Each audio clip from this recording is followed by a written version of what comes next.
तैयार हो मेहनत का पसीना बहाने के लिए। अगर तुम तैयार हो मेहनत का पसीना बहाने के लिए, फिर मंजिल खुद ही मेहनत करेगी तुम्हें पाने के लिए। जी हाँ फ्रेंड्स, फिर मंजिल खुद ही मेहनत करेगी आपको पाने के लिए, लेकिन मेहनत का पसीना तो बहाना ही पड़ेगा। तो स्वागत है आपका हमारे YouTube channel learn with masters में। तो फ्रेंड्स, जैसा कि आपको पता है कि आज क्या है, 26 जनवरी। तो आपको रिपब्लिक डे की बहुत बहुत शुभकामनाएं फ्रेंड्स, ठीक है। आपको बहुत बहुत शुभकामनाएं, गणतंत्र दिवस की आपको बहुत बहुत शुभकामनाएं। तो चलिए फ्रेंड्स, बढ़ते हैं अपने टॉपिक की तरफ।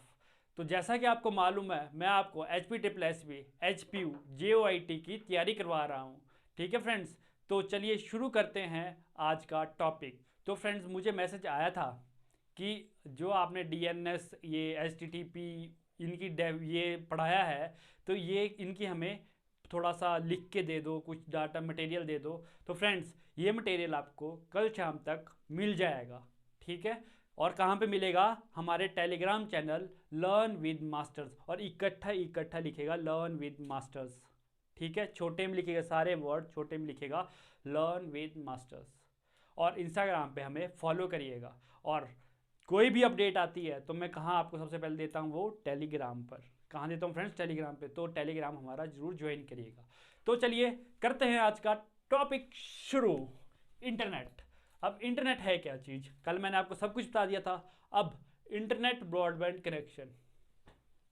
आपके घरों में देखा होगा, मैक्सिमम पहले क्या आता था? ब्रॉडबैंड कनेक्शन ही आता था। क्या होता था? टेलीफोन लाइन के साथ क्या कर देते थे, एक कनेक्शन दे देते थे, और उसी से ही आप इंटरनेट भी चलाते थे। तो फ्रेंड्स, सबसे पहले आता है हमारे पास डायल अप कनेक्शन। तो फ्रेंड्स, डायल अप कनेक्शन में क्या होता था कि अगर आपको नेट यूज़ करना है तो उसके लिए आपको पहले टेलीफोन करना होता था। कहाँ पर टेलीफोन करना होता था? एक्सचेंज में, जो आपका ISP है, और ये फुल फॉर्म आती है इंटरनेट सर्विस प्रोवाइडर है, ठीक है। उसको कॉल करेंगे, तब वो वहाँ से कॉल रिसीव करेगा कि मेरे को नेट चाहिए। आप यहाँ कॉल करोगे कि मुझे नेट चाहिए, तो वो रिसीव करेगा, तो फिर आपको नेट देगा, ठीक है। तो उसमें नेट आपको चलता था। लेकिन इसमें क्या होता था, अगर कहीं बीच में टेलीफोन आ गया तो क्या होता था, आपका नेट कनेक्शन कट हो जाता था, ठीक है। क्या होता था? टेलीफोन कनेक्शन आपका कट हो जाता था। तो पहले आया था हमारे पास डायल अप कनेक्शन। और इसमें ऐसा होता था, अगर आपने अपना कंप्यूटर शट डाउन कर दिया, तब भी आपका सारा का सारा जो आपने कनेक्शन बनाया था वो लॉस्ट हो जाएगा, ठीक है। अब नेक्स्ट आया था हमारे पास ISDN, integrated service digital network. क्या फ्रेंड्स? इंटीग्रेटेड, इसकी फुल फॉर्म पूछी जा चुकी है, इंटीग्रेटेड सर्विस डिजिटल नेटवर्क, ठीक है। अब इसमें भी हमारे पास B और D करके नेटवर्क्स होते थे। ये ज़्यादा इंपॉर्टेंट नहीं है, क्योंकि ये 1990 के बीच आया था और 2000 में ख़त्म भी हो गया था, ठीक है। अब सबसे इंपॉर्टेंट है हमारे पास DSL, और इसकी फुल फॉर्म कई बार पूछी जा चुकी है। DSL क्या है, ADSL क्या है? विश्वास नहीं होता तो पिछले पेपर्स उठा के देख लीजिए, ठीक है। अब DSL की फुल फॉर्म क्या होती है? Digital subscriber line. और ADSL की क्या होती है? Asymmetric digital subscriber line. समझे फ्रेंड्स आप? डिजिटल सब्सक्राइबर लाइन और असिमेट्रिक डिजिटल सब्सक्राइबर लाइन। अब क्या होता था, अब इसमें ऐसा होता था ना, जो आपकी कोएक्सियल केबल जो घर तक टेलीफोन लाइन आ रही होती है ना, इसी पे ही क्या होता था कि 3 फ्रीक्वेंसी आती थी साथ में, ठीक है। 3 फ्रीक्वेंसी आती थी। तो 3 सिग्नल सोच लो आप, 3 सिग्नल इकट्ठे थे, 3 तरंगे इकट्ठी आती थी। एक तो जो आपके टेलीफोन के लिए होती थी, जिससे आप टेलीफोन पर बात करोगे। जो 2 तरंगे होती थी ना, वो क्या के लिए आती थी? अपलोडिंग और डाउनलोडिंग के लिए, ठीक है। अपलोडिंग और डाउनलोडिंग के लिए। और ADSL में भी क्या होता था कि ADSL में जो अपलोडिंग स्पीड होती थी ना फ्रेंड्स, वो कम होती थी और डाउनलोडिंग स्पीड ज़्यादा होती थी। तो ADSL तब आया था। डाउनलोडिंग स्पीड ज़्यादा होती थी ADSL में। ये आपको समझाने के लिए बता रहा हूँ, इसकी लेकिन फुल फॉर्म ही आती है। अब हमारे पास एक क्वेश्चन आता है कि मॉडम की आती है फुल फॉर्म, मॉड्यूलेटर और डिमॉड्यूलेटर। अब पहले पहले इसकी फुल फॉर्म में आती थी, अब इसकी वर्किंग भी आने लगी कि काम क्या करता है, ठीक है। मॉड्यूलेटर क्या काम करता है और डिमॉड्यूलेटर क्या काम करता है। तो चलिए आइए समझते हैं इस डायग्राम के थ्रू। क्या होता है फ्रेंड्स, ये आपका टेलीफोन एक्सचेंज है, ठीक है। टेलीफोन एक्सचेंज से एक तार आती है आपके घर पे। घर पे क्या लगा होता है ना, एक स्प्लिटर लगा होता है। अगर आपके घर में भी ब्रॉडबैंड लगा है तो आप चेक कर सकते हो, एक स्प्लिटर लगा होता है, ठीक है।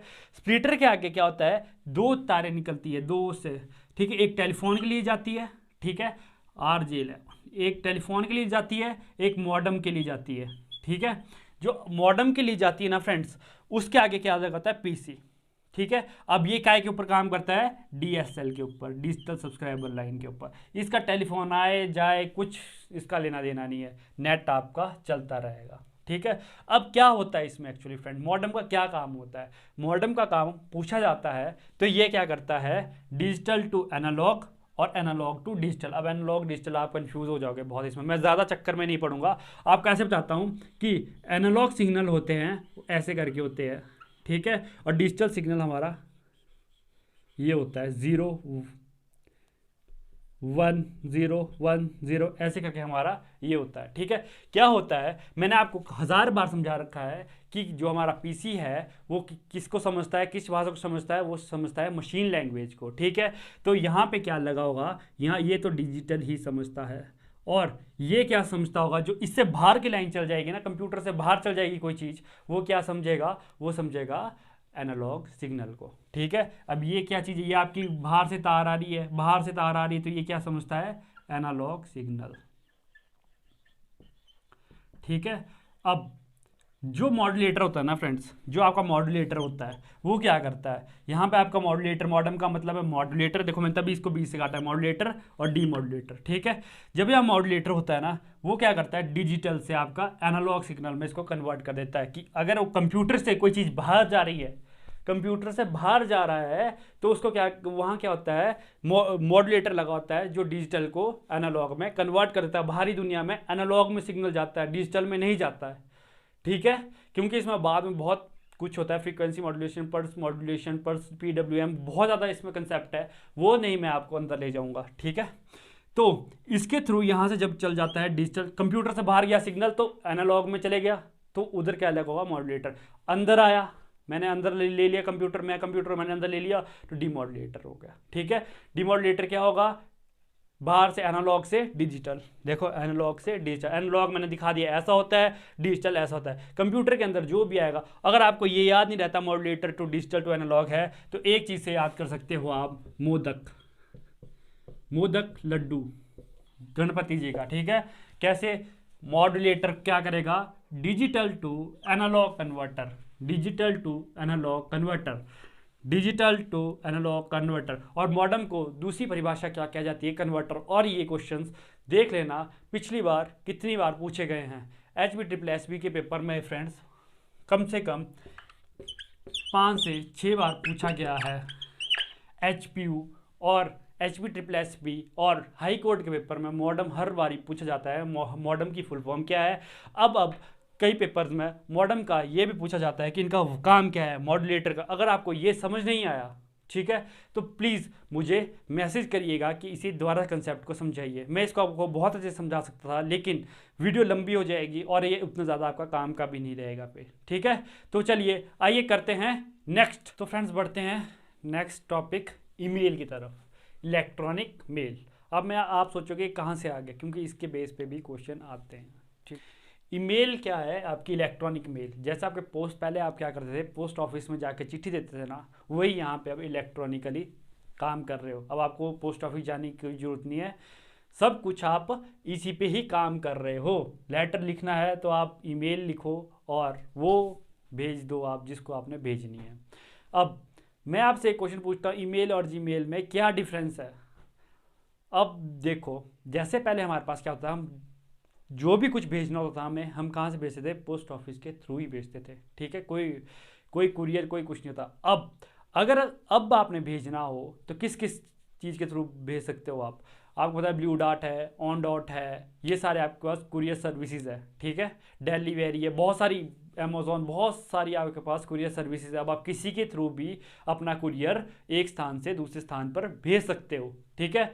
तो वैसे ही ईमेल को भेजने के लिए भी तो कुछ ना कुछ चाहिए, तो वो है जीमेल, ठीक है। जीमेल, वैसे आपके पास याहू मेल भी है, बहुत सारी मेल, रेडिफ मेल है, बहुत सारी मेल्स हैं, ठीक है। लेकिन जीमेल इतना प्रचलित हो गया क्योंकि गूगल का ही था अपना, और इतना प्रचलित हो गया कि हम जीमेल के थ्रू ही अपनी ईमेल भेजते हैं। क्या बोल रहा हूँ, जीमेल के थ्रू ही अपनी ईमेल भेजते हैं। तो आया समझ आपको ईमेल और जीमेल में।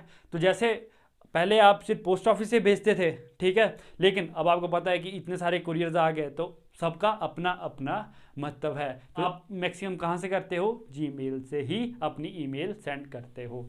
तो ये क्वेश्चन, अगर आपको जनरल सा क्वेश्चन भी है, अगर आपको नहीं पता था।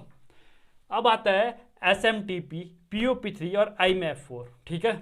अब ये क्या चीज़ें हैं, अब इनकी फुल फॉर्म पूछी जाती है। क्या पूछ जाता है, फुल फॉर्म। SMTP मतलब simple mail transfer protocol. Friend, मैं इसलिए ऐसा पढ़ा रहा हूँ कि आपको कुछ भी चीज़ कहीं से भी आए वो छूट ना जाए, ठीक है। कोई भी चीज़ कहीं से भी आए वो छूट ना जाए, और ये मैं इतना डीप भी नहीं जा रहा हूँ कि वो आपको समझ में नहीं आएगी, ठीक है। तो SMTP का मतलब होता है सिंपल मेल ट्रांसफ़र प्रोटोकॉल, ठीक है। तो अब ये काय का काम आता है, ये काम आता है ईमेल को सेंड करने के लिए। किस काम आता है, SMTP प्रोटोकॉल ईमेल को सेंड करें। अब आप लास्ट में सब में देख रहे हो प्रोटोकॉल क्या चीज़ है। प्रोटोकॉल होता है फ्रेंड हमारे पास set of rules. Set of rules मतलब कि यहाँ से मैंने वहाँ तक, दूसरे कंप्यूटर तक जो डाटा भेजना है वो कैसे आपस में कनेक्ट करेंगे, ठीक है। कैसे आपस में कनेक्ट करेंगे, जैसे मैंने मेल भेजनी है तो किस प्रोटोकॉल के थ्रू जाएगी, सिंपल मेल ट्रांसफ़र प्रोटोकॉल के थ्रू। तो वो क्या होगा, ईमेल सेंड कौन करेगा, ये। अब आपने सेंड तो कर दी, रिसीव करने वाला भी तो कोई चाहिए। तो रिसीव करने वाला क्या है, POP3, post office protocol version 3। लेकिन अब ये यूज़ नहीं होता, ईमेल रिसीव करने के काम आता है। क्यों नहीं होता यूज़ है, क्या होता था ना फ्रेंड्स, कि जैसे ये आपके पास सर्वर है और ये आपका फ़ोन या कुछ भी है, जब तो फ़ोन तब तक तो आए थे, कंप्यूटर था मतलब ये, ठीक है। यहाँ से आप सेंडर है, ये मेरा सेंड है, ठीक है। यहाँ रिसीवर है, यहाँ से मैंने कोई मेल सेंड की, तो मेल सेंड की और ये यहाँ कहाँ चली गई, सर्वर पे। तो जैसे ही इसने ये जब तक इसको डाउनलोड नहीं करता ना, अगर रिसीवर ने डाउनलोड कर ली, रिसीवर मतलब ये यहाँ पे रिसीवर ने डाउनलोड कर ली इस मेल को, ठीक है।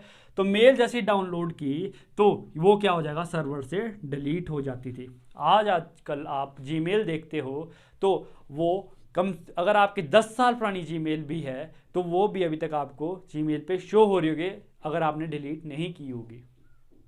डिलीट करने के बाद भी वो काय में जाती है, ट्रैश में जाती है, ठीक है। तो सेंड करके इसमें अगर इन्होंने डाउनलोड कर लिया तो इस सर्वर से भी उड़ जाती थी।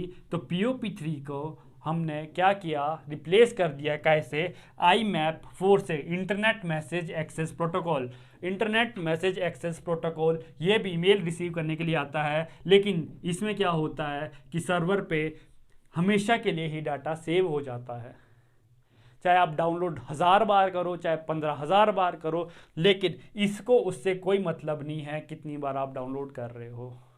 तो ये है IMAP का, इंटरनेट मैसेज एक्सेस प्रोटोकॉल 4, और एक ईमेल को रिसीव करने के लिए यूज़ होती है। आया फ्रेंड समझ। कुछ भी इसमें आपको प्रॉब्लम आ रही हो तो प्लीज़ यूट्यूब पे मैंने आपको बोला है कमेंट कर सकते हो, मैंने अपना नंबर भी दे रखा है, तो प्लीज़ ये देखिए व्हाट्सएप पे मुझे मैसेज कर सकते हो। तो लेकिन प्लीज़ फ्रेंड्स कॉल मत करिएगा। अगर आप मुझे मैसेज करते हो तो अगर मुझे ऐसा लगेगा कि आपसे बात करना ज़रूरी है तो मैं आपको उस पर बोल दूंगा कि आप मुझे कॉल कर सकते हो। लेकिन प्लीज़ अगर मैं इसलिए नंबर दे रहा हूँ कि अगर आपको कोई भी डाउट हो तो प्लीज़ मुझे डायरेक्ट आप पूछ सकते हो। टेलीग्राम पे भी आप मुझे इसी नंबर पे मैसेज कर सकते हो, ठीक है। टेलीग्राम पे भी आप मुझे इसी नंबर पे मैसेज कर सकते हो। तो ये हो गया फ्रेंड्स हमारे पास ईमेल, SMTP, POP3, IMAP।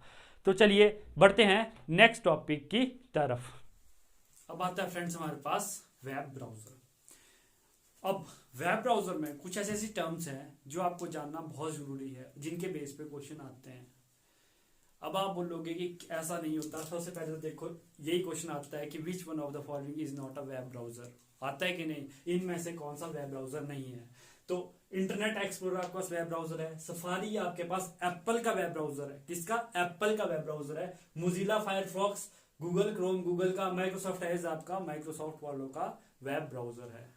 ठीक है। इंटरनेट एक्सप्लोरर भी हमारा डिफॉल्ट वेब ब्राउजर होता है। जब आप विंडोज डालते हो या अपलोड करते हो, अपडेट करते हो कुछ भी, तो इंटरनेट एक्सप्लोरर आपका डिफॉल्ट ब्राउजर होता है। अब वेब ब्राउजर में मेन चीजें क्या चीज होती है? देखो, cookies, web cache, bookmark, history, incognito mode, ये चीजें आपको जानना बहुत जरूरी है। ठीक है। अब क्यों है? वेब ब्राउजर से क्या करते हो आप? कुछ भी चीज सर्च करनी हो कहां से करते हो? वेब ब्राउजर से। ठीक है। तो cookies, web cache, bookmark, history, incognito mode. History का सबको पता होता है कि हिस्ट्री सेव होती रहती है हमारे कहां पे? ब्राउजर में, ये सबको पता है। बुकमार्क्स क्या होता है? बुकमार्क्स ये होता है ना, कोई साइट आपको पसंद आ गई, ठीक है, अगर आपको कोई साइट पसंद आ गई, तो अगर आपको उसको अपनी होम टैब पे लाना है, जो आपका फ्रंट, जहां ये लिख के आता ना गूगल क्रोम, यहाँ पे गूगल क्रोम आता है लिख के, और नीचे आप कुछ भी टाइप कर सकते हो, यहाँ टाइप कर सकते हो। अगर आपको यहाँ पे टॉप पे लाना है, जैसे यहाँ जीमेल लिखा होता है, अगर इसके साथ ही यहाँ पे लाना है, जैसे यूट्यूब आपको अच्छी लगती है, यूट्यूब आप बार बार यूज करते हो, ठीक है, यूट्यूब आप बार बार यूज करते हो, अगर आपको फ्रंट स्क्रीन पे लाना है तो आप उसको बुकमार्क कर सकते हो। अब होता है cookies, web cache, incognito mode, ये बहुत इंपॉर्टेंट है। कुकीज क्या चीज होती है फ्रेंड्स? मैंने लिखा है जैसे यहाँ पे, cookie is a small program that stores the track और path information of server computer. Track और path information of server computer क्या मतलब? जो कि ट्रैक करता है, किसको ट्रैक करता है? जैसे मैंने अभी यहां से लिखा youtube.com फर्स्ट टाइम आपकी साइट थोड़ा सा स्लो खुलती है। क्यों खुलती है? वो इसलिए खुलती है क्योंकि पहले उसको एक पाथ बनाना पड़ता है यहां से और यूट्यूब तक, ठीक है। लेकिन जब आपने एक बार उसको साइट को सर्च कर दिया, दूसरी बार अगर आप उसको सर्च करना हो तो एकदम खुलती है। क्यों खुलती है? वो इसलिए खुलती है क्योंकि जो उसकी कुकीज होती है ना, कुकीज मतलब एक स्मॉल प्रोग्राम, छोटा सा प्रोग्राम होता है ना, उसका पाथ की कहां से होकर जाएगा, कहां से होकर गया था, वो सारा स्टोर हो जाता है हमारे पास एक वेब ब्राउजर में, ठीक है। तो cookies is a small program that store track और पाथ, और ये HPSS में आ चुका है। बहुत ही इंपॉर्टेंट क्वेश्चन है, तभी पढ़ाया मैंने, वरना आपको पढ़ाना ही था ये मैंने। अब कैशे मेमोरी मैंने आपको पढ़ाई थी। अब वेब कैशे और कैशे मेमोरी में डिफरेंस होता है। अब वेब कैशे देखा होगा आपने, जब भी आप अपनी एप्लीकेशन, फोन की एप्लीकेशन करते होगे तो नीचे देखते होगे कैश मेमोरी क्या चीज है, वो चीज है। तो web store repeated data by server computer. अगर कोई डाटा आपको बार बार चाहिए पड़ता है, ठीक है, बार बार चाहिए, तो वो क्या कर देगा? अपने पास ही स्टोर कर देगा। कौन? Cache memory. वो अपने पास ही डाटा को स्टोर कर देगा, तो जिससे आपको बार बार जो कहां जाना पड़ रहा था, सर्वर पे बार बार जाना पड़ रहा था, वो आपके कैशे में ही सेव हो जाएगा। आया समझ? वेब कैशे वो होता है इनकॉग्निटो मोड, ये होता है सिक्योरिटी मोड। अगर आप इसको ऑन, जैसे आप साइबर कैफे पे जा रहे हो, अगर आप कोई साइबर कैफे में जा रहे हो और आप चाहते हो कि जो आप डाटा यूज कर रहे हो कोई और ना देखे, तो आप वहां जाकर इनकॉग्निटो मोड ऑन कर सकते हो। तो क्या होगा कि जैसे आप इनकॉग्निटो मोड ऑन कर दोगे, जो आपकी कुकीज, वेब कैशे और हिस्ट्री होगी, वो जैसे ही आप इनकॉग्निटो मोड ऑन कर दोगे और जैसे ही आप उठ के चल जाओगे फिर ऑफ कर दोगे, वो सारा डाटा डिलीट हो जाएगा जो आपने यूज किया होगा। नहीं तो ऐसे हिस्ट्री रहती है ना कि आपने क्या क्या किया था दिन को। ठीक है फ्रेंड्स, तो ये होता है इनकॉग्निटो मोड। तो अब आते हैं फ्रेंड्स की, आपको बुक पूछ रहे थे मुझसे कि बुक कौन सी अच्छी है। तो फ्रेंड्स ऐसे मुझे ज्यादा तो कोई अच्छी, मतलब ऐसे तो मैं बोलता नहीं हूँ, आपके पास प्रैक्टिस करने के लिए इंटरनेट पे बहुत ज्यादा मटेरियल है, लेकिन अगर किसी को बुक चाहिए, और लेकिन मैं बताऊंगा वही बुक जिसमें एमसीक्यू हो, ये है बुक, ठीक है। और देखिए इस पे चैप्टर वाइज आपके पास क्या है, एमसीक्यूज है, इंट्रोडक्शन टू कंप्यूटर, ये सारे एमसीक्यू है, कम से कम 170 180 80 कंप्यूटर के एमसीक्यू है हर एक चैप्टर के, और ये है ऑब्जेक्टिव क्वेश्चन बाय अरिहंत। तो देखिएगा, इसे ट्राई करके अगर आपको लेनी होगी तो इसे लीजिएगा, एमसीक्यू ट्राई करें, और अगर आपको एमसीक्यू नहीं आते होंगे तो वो मुझसे पूछिएगा जो टॉपिक छूट गए। लेकिन ऐसा नहीं है कि इस बुक में लेकिन इसमें ऐसा भी है फ्रेंड्स कि इस बुक में बहुत ज्यादा दिया गया है आपको एमसीक्यू, और वो भी बहुत सारे टॉपिक्स के ऊपर, जो मतलब हमारे सिलेबस में हैं भी नहीं, वो टॉपिक्स के ऊपर भी इसमें सिलेबस दिए गए हैं। तो अगर आपको ऐसा लगता है कि वो भी करना है तो वो हम पेपर के बाद करने की कोशिश करेंगे, लेकिन पेपर तक हम ये करेंगे, ठीक है। तो चलिए फ्रेंड्स, करते हैं अपने वीडियो को यहीं खत्म। तब तक के लिए धन्यवाद। जय हिंद, जय भारत।